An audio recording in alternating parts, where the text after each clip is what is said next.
people leading unique lives shape and inform Iowa City. This community is enhanced by these women and men who live in our midst, working, teaching, creating. Welcome to a series of conversations with people who have stories to tell. Join my guests and me, Ellen Buchanan, in a series of interviews called One of a Kind.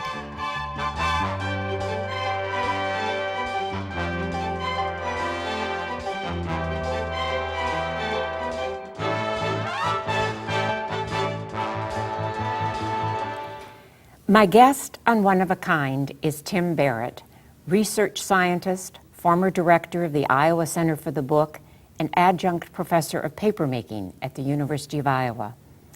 In the fall of 2009, Tim Barrett was awarded a MacArthur Fellowship, popularly known as the Genius Grant. The MacArthur Fellowship is awarded to individuals in a variety of fields who have shown exceptional originality and dedication in their creative pursuits.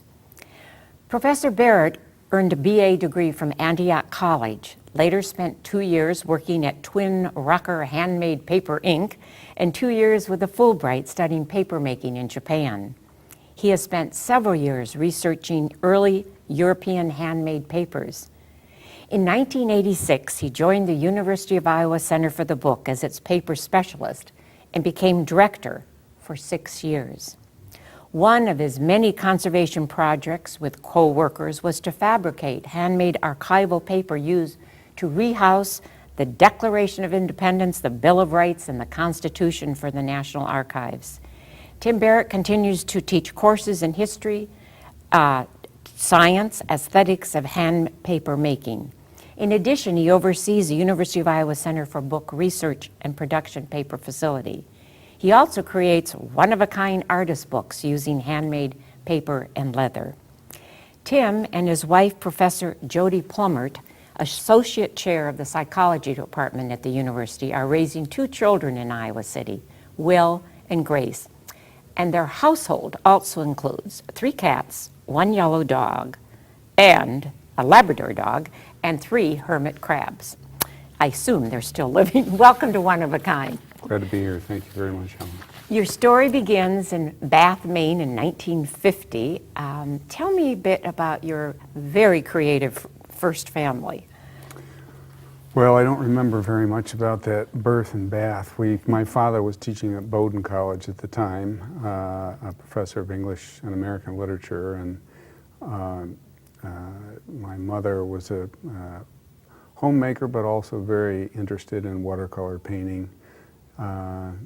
Dad originally was going to become an electrical engineer, but he got very interested in literature as a result of a undergraduate college course. And so I did grow up in a liberal arts family where creativity was encouraged, and I think both my parents were eager to see all 3 of us, my younger brother and younger sister and I, do what we cared about most.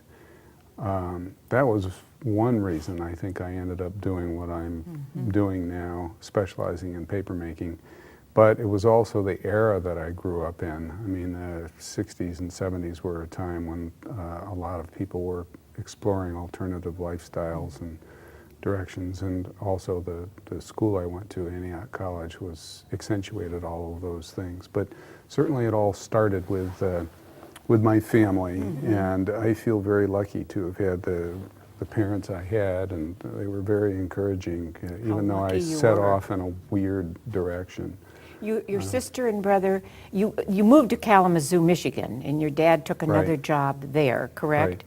And college was? Kalamazoo College. Kalamazoo Yes. College. Right. And then your sister and brother, they have paths now in creative arts. Right. My sister's very involved in environmental video production, and my brother Mike is a writer, jewelry maker, poet kind of individual who actually works as an intake clerk in the emergency room at the University of Michigan, but his side interests are in many other creative areas and realms. So. In Kalamazoo, I read in the research that it's a paper-making town. Right.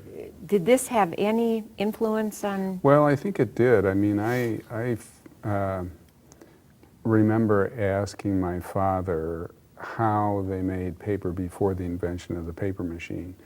And as a child, I think, I recall my dad taking me to a paper mill, and he would occasionally take us to other factories because he was interested in us finding out more about how things were made. So I had that reference point for machine paper making, but when I was probably 15 or 16, I asked him how paper was made before the machine was invented. And because of his interest in books and literature, he knew enough about it to describe this flat sieve-like device, which was used to strain out a layer of pulp from a vat, and then the pulp was transferred to a felt or a blanket, and another felt or blanket goes on top, and that sandwich is repeated and it's squeezed out, and then the paper is allowed to dry. And I was just enchanted with this whole idea for some reason. I don't know exactly why. It kind of captivated me, and I went to a boys' boarding school, Cranbrook, near Detroit, and there decided to pursue it a little bit. And one of my art instructors suggested I go to the Art Academy and see what they had in the way of books on the topic. And there I found the work of Barrett, who was kind of the guiding light for a lot of us interested in hand paper making. In the 30s and 40s, he traveled all over the world investigating hand paper making. And I suddenly realized when I opened up his books that this was an incredible world that had great breadth and depth and could keep me busy for a long time. So that was, I think growing up in Kalamazoo helped feed that interest. It's also true that when I decided to try to make some of my own paper, there were folks in the local paper industry who helped me with some supplies and old felts from a paper machine and articles that helped get me started. So the connection. Then later in my career, I started to take classes in paper science and engineering at Western Michigan University's paper science school, and that was another connection with Kalamazoo and the paper industry. Yeah. Did you, was that kind of propelled you to go to Japan on the Fulbright, or was this? Well, let's see, in Graduate boarding college. school, I graduated from college. I made a little bit of handmade paper in college. It wasn't very good. And then I went to work with Kathy and Howie Clark at Twin Rocker Handmade Paper that you mentioned in your introduction. And Kathy and Howie had been at work for several years in Indiana on a family farm setting up a mill for making handmade paper. And they, like me and everyone else who was engaged in the craft at the time, this would have been the early 70s, we were all self-taught. There was no one making handmade paper in America at the time. The craft had pretty much died out. And so we were experimenting as we went along, and Howie Clark had a background in engineering. His wife, Catherine, had a background in fine art printmaking. They were perfect for setting up this kind of business. And I was one of their first apprentices, and it was hard work. There was no money in it at all, but we were all very interested. And after I'd been there for a year and a half, I started to realize that if I studied abroad from people who had actually grown up in the craft, I could really broaden my expertise and sensitivity to hand paper making. So I started to investigate sources of funding and find out how difficult it might be to go to Japan. Japan was of interest because Asian-style handmade paper, which we often call rice paper, it turns out there's no rice in it at all, or rarely is there any rice in it. It's certainly not made from rice. It's made from cellulose fiber, just like European-style paper. But the Asian technique allows them to make a very, very thin, long fibered sheet, mainly because in addition to the cellulose fiber and water in the vat, they also have this viscous, ropey kind of a solution that's added to the mixture. And that slows down the drainage and allows them to gradually accumulate a very thin sheet on the surface of the mold. And that was a process that was not well understood in the West. And I really wanted to go and learn. And so I applied for and eventually received a Fulbright fellowship. And it was really, really changed my life. I mean, Because? Well, just to be surrounded by people who themselves had grown up in this craft tradition. Japanese style paper has a kind of warmth about it, integrity and authenticity that is very different from a lot of other handmade paper. And that turned out to be connected with the nature of the raw material that was used and with the traditional paper making methods that had been employed to make it. And a lot was changing in Japan, even when I was there more than 30 years ago. That is to say, commercial wood pulps were being mixed in with the traditional fiber. Strong cooking chemicals were used instead of some of the older cooking methods. But I was able to interview people who remembered some of the old techniques and to see the older papers and to compare them to the newer ones.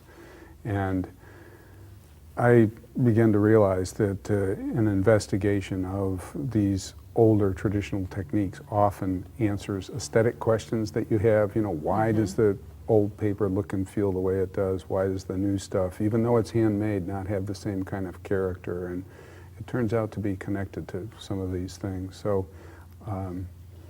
it was very important on that level. Also, when I was in Japan, as a result of working with one person in particular, I came to realize he was the apprentice of a National Living Treasure paper maker.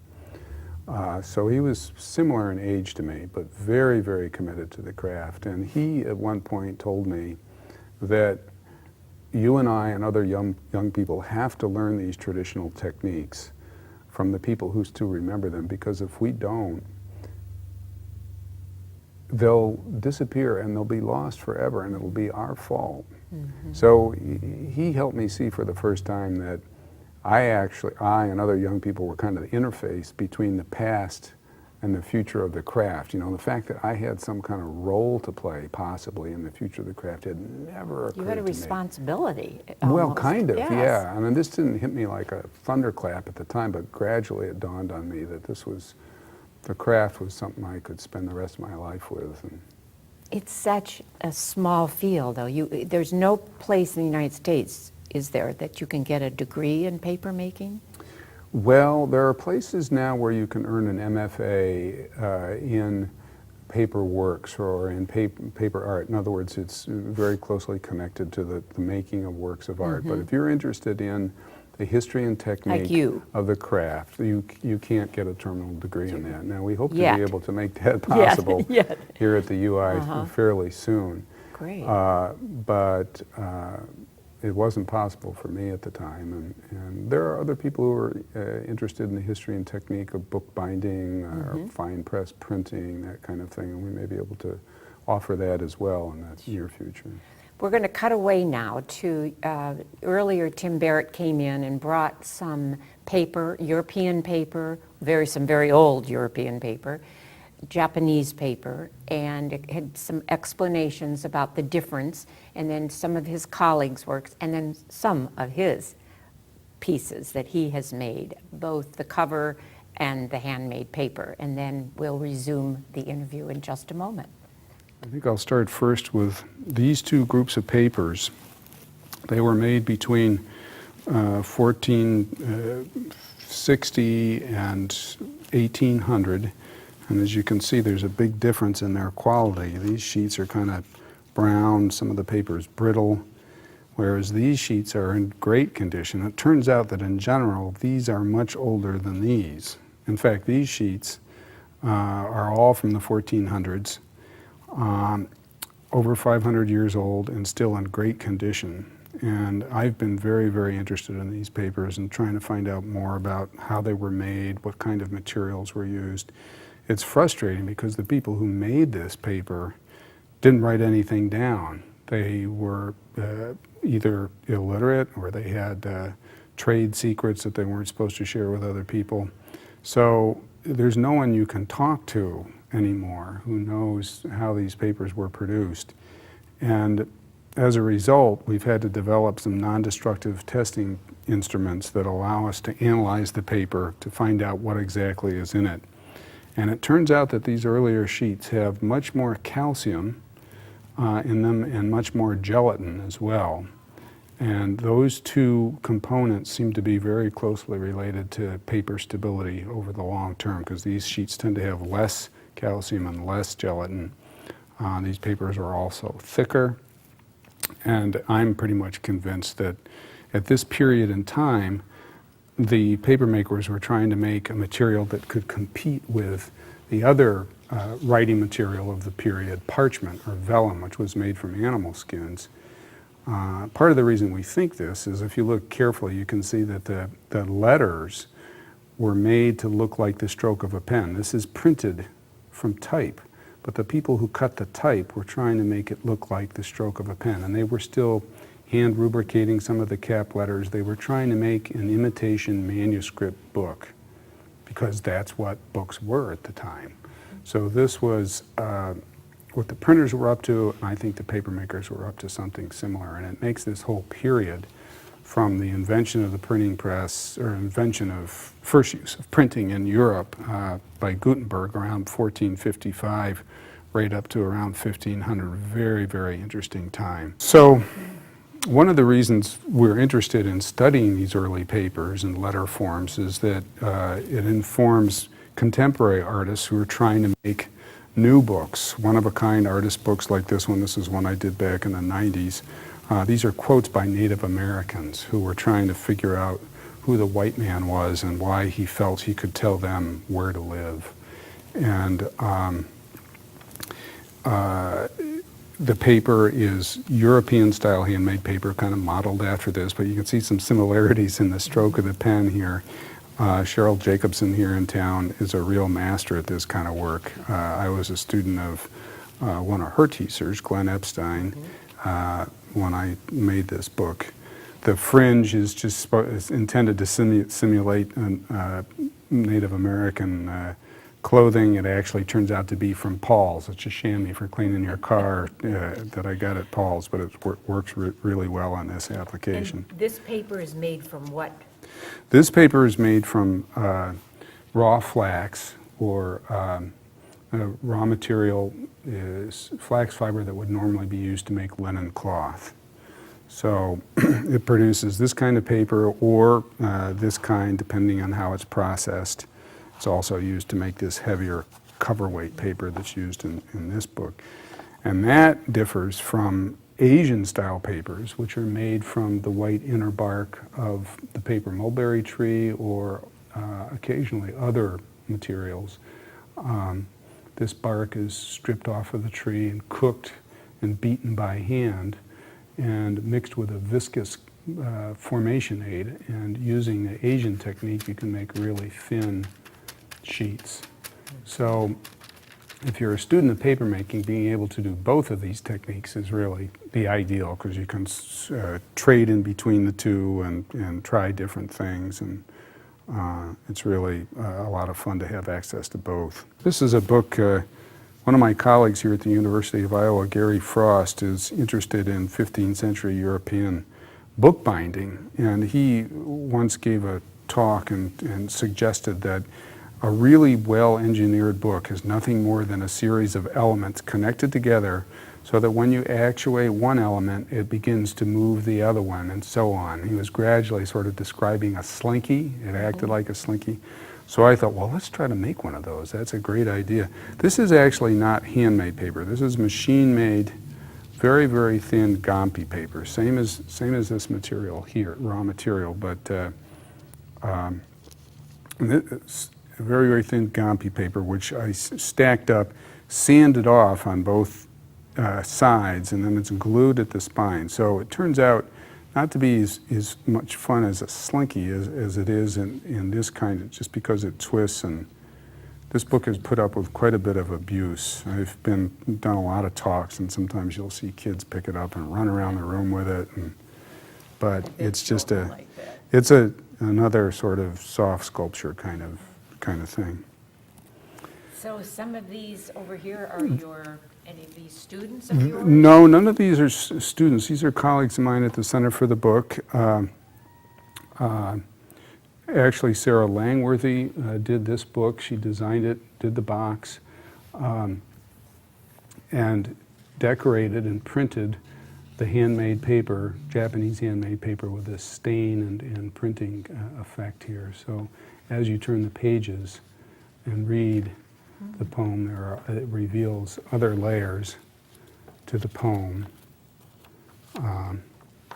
and other illustrations that go with it. Now, this you said is handmade paper? This is handmade paper, but not made by me. Okay. And this is a book by Julie Leonard, who teaches binding at the Center for the Book. And this is a little bit like the other Slinky book. It can be actuated in different ways, and it can be displayed in different ways too. So we have people at the Center for the Book who are very engaged in making one-of-a-kind artist books. Other people who are interested in limited edition fine press printing. Bookbinding? Bookbinding, paper making, calligraphy, fine press work, digital typography, people interested in the future of the book. But we also have, what we're not seeing on this table that I think is very important, is there's another whole cadre of people who, like Matt Brown, our director in the English department, who are interested in the impact of the book on society and culture. So Matt's specialty is colonial American reading habits. And we have a lot of people in medieval studies who are here who are interested in the book at that period of time. And it's that combination of people interested in the book arts plus people interested in academic book studies that makes Iowa City very special in terms of book study and book work. Welcome back. We're now going to continue on in Tim Barrett's story. I was really excited to hear about the National Archives project, and I think our viewers would be very interested that you can go to Washington, D.C. in the National Archives, and isn't there a plaque that gives you credit here at the Center for the Book, or not? You know, there's not, and there were. Oh, I thought somebody said there was. There may be. In fact, there may be a list. There's so many people who contributed to this re-encasement project. Basically, what happened was the Charters of Freedom, as they're called, the Declaration of Independence, the Constitution, and the Bill of Rights, were sealed in glass encasements in the 1950s. So between two pieces of glass, they were actually soldered in there. The air was removed and inert gas was inserted. And there they stayed until, I think, the late 80s, early 90s. They discovered that the glass actually was starting to change. It was developing bubbles in it. There was a concern about whether or not they were leaking. So they decided, they got a special allocation from Congress to completely redo the whole thing, build state-of-the-art encasements, renovate the National Archives Rotunda in Washington, D.C., where these documents had been on display, make them accessible to people in wheelchairs and so on. So at one point, I received a phone call from the person who was heading the conservation team asking if we might, they weren't sure they were going to include a layer of paper. They weren't sure how much they would need for each document. The documents are on parchment or animal skin as opposed to paper. So what was your help in this? Well, the paper would go underneath to provide a light background to protect the paper from the perforated metal plate underneath, and to help stabilize the humidity level within the encasement over long-term storage. So they asked what we might be able to produce, and I said, well, how about multiple layers of thin Japanese-style tissue? You could select however many layers you need, because it's based on the mass of the parchment document and so on.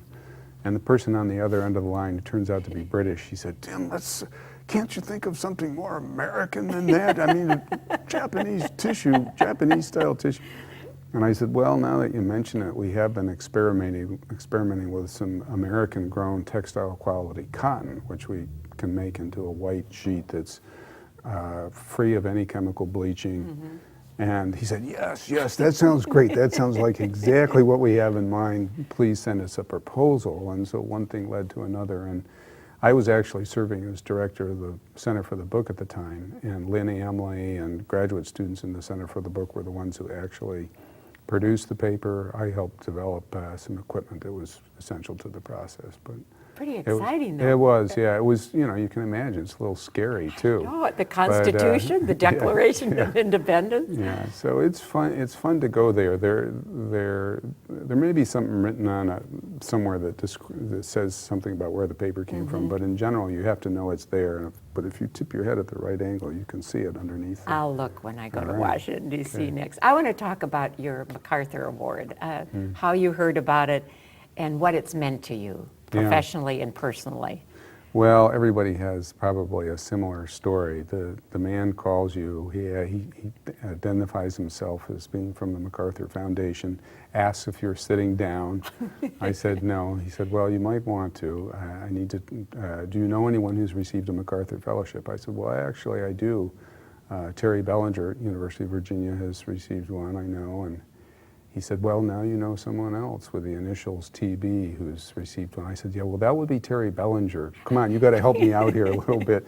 And he said, well, congratulations. And so then he went on to tell me I wasn't to discuss this with anyone for 8 days. I could tell my wife. You could tell your wife. Yeah, she thought I was kidding when I called her up. She's joking. No way. I said, come on, Jody, have a little faith in me. Yeah. So, anyway, you know, of course, it was a wonderful thing, a big surprise, and the money's wonderful to have coming. The most valuable part of the whole shebang for me, though, has been what it's done for my colleagues and I at the Center for the Book here at the University of Iowa, and other people in the field of hand papermaking. It means so much to have the MacArthur Foundation acknowledge our work, all the work we've been doing, because it has been a very odd field to get into. And MacArthur's good that way. They often acknowledge the work of people who are engaged in unusual activities. So what are you planning? Do you have plans to use? How are you going to use this money? Well, you know, some people have said to me, many people have said, are you going to take some time off? Aren't you going to just quit for a year or something? And my response to that is, why would I want to do that? I love what I do here. I have a wonderful job. I enjoy every aspect of it. I'm not going to go anywhere. It certainly facilitates certain kinds of activities that you would otherwise put off because you don't have time or money. There are experiments that I've wanted to do that I haven't been able to get to because of lack of funds. There are some one-of-a-kind artist books I'd like to make that I haven't had a chance to get to. One of the fields I've always wanted to go into, or got involved in earlier but dropped, was making deerskin clothing similar to Native American Plains Indian clothing. And oddly enough, that's something I'd like to explore. And some people raise their eyebrows at that, but you know, the whole idea of the MacArthur is for you to follow your nose. Follow your So bliss. it's a little hard to know right at the moment exactly what's going to happen next. I want to write another book on Western papermaking because I have a couple out on Japanese papermaking. Great. But well, just briefly, this is Center for the Center for Book, and it is a wonderful description of what the Center for the Book does and holds promise for students. Could you just briefly tell the viewers about this wonderful place? Well, the Center for the Book at the UI was envisioned originally by Kim Merker in the English department.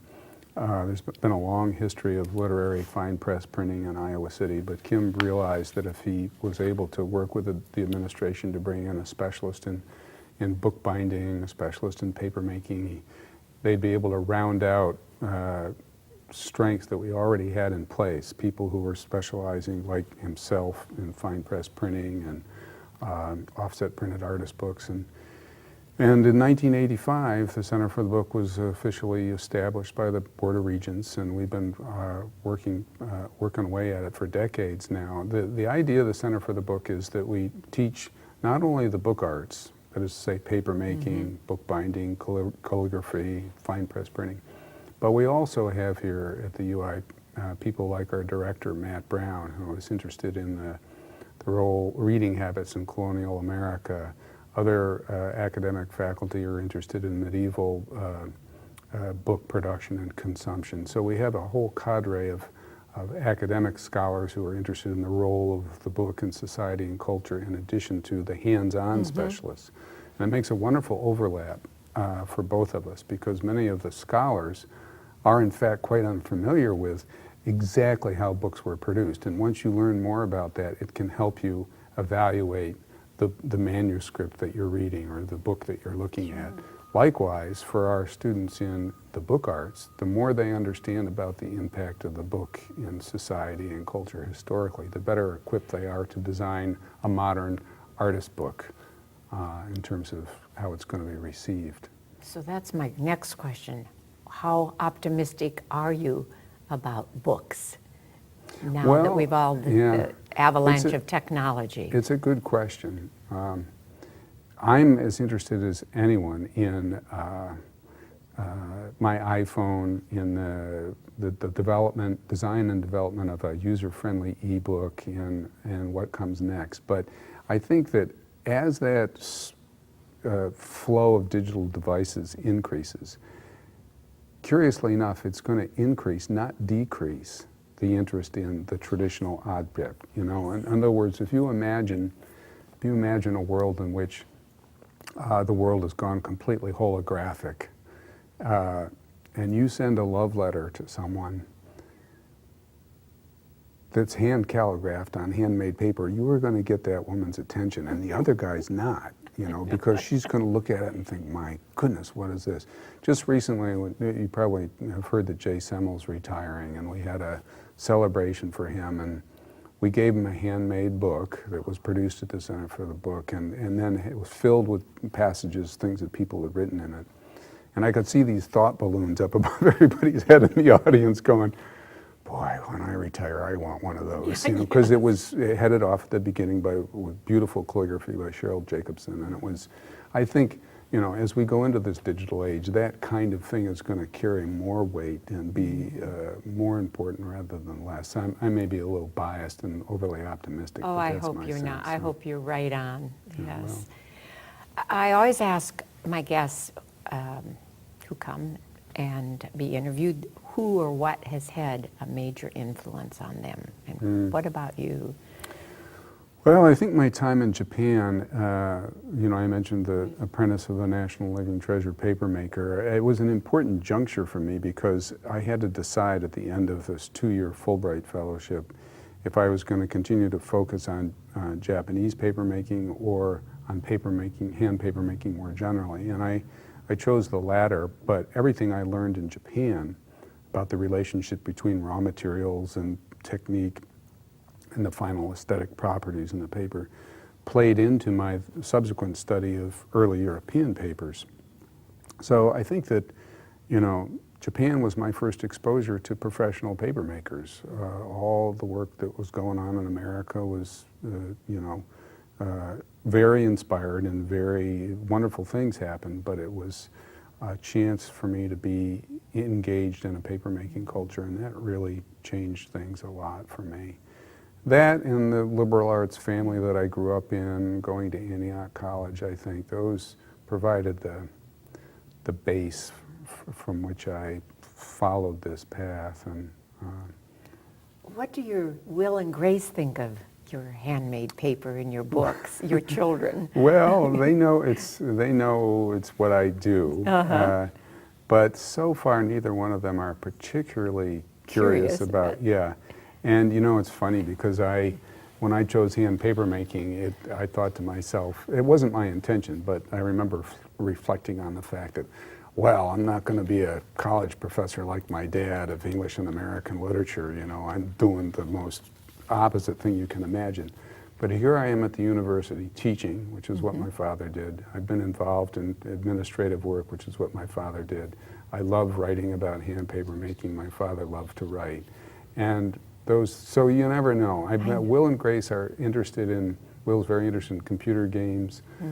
Grace is interested in all sorts of hand skills and crafts. She loves knitting. So, but she's also very interested in oceanography, so it's a little early to It's tell. true. Yeah. And we're not pushing them too hard in any one direction except that to finish their homework. You know, I mean, that's Of the course. Yeah. And you spend summers, part of the summer, up in Michigan on the lake. Michigan, that's right. On the big lake, Michigan. Yeah. Jody and I met each other here at the university, but it turned out that our Did somebody line you up? Excuse me. Yes, Did kind they? of. Jody has an aunt, and I actually knew her before I knew Jody because Jody's aunt and her boyfriend were artists in the Kalamazoo area.